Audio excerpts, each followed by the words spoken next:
During my last SONA the other day, I asked Congress to amend the APIRA to remove the charging of system loss to consumers, including the corresponding VAT.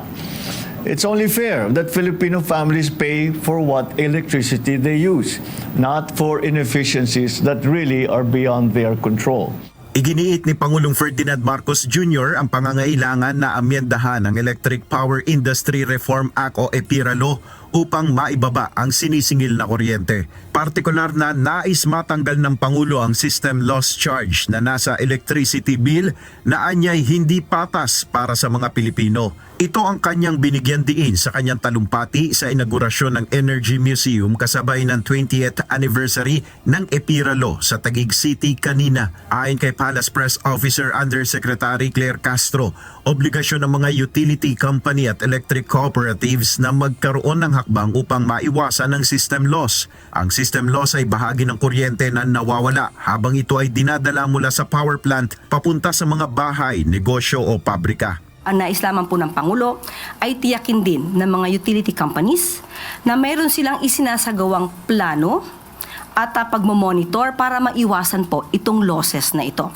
Lalong-lalo na po yung mga losses because of theft, pilferage, na napapasan ng mga maaayos at mga matitinong mga Pilipino na nagbabayad ng kanilang mga obligasyon. Ito rin ang posisyon ng Department of Energy o DOE. Some losses na tulad ng pagnanakaw or inefficient, luma na yung wiring mo, transformer mo kailangan ng palitan, your infrastructure is very old na or hindi na siya na-maintain, and that's something that our consumers should not pay for. Ayon kay DOE Secretary Sharon Garin, pinulong na niya ang mga stakeholder kung papaano tatanggalin ang system loss charge. Pero kailangan din anya ng aksyon mula sa Kongreso para maamyendahan ang EPIRA Law. Kung sakaling matanggal ang system loss charge, posibleng umabot ng hanggang 15% ang mababawas sa singil sa kuryente. We'll work on it as fast as we could.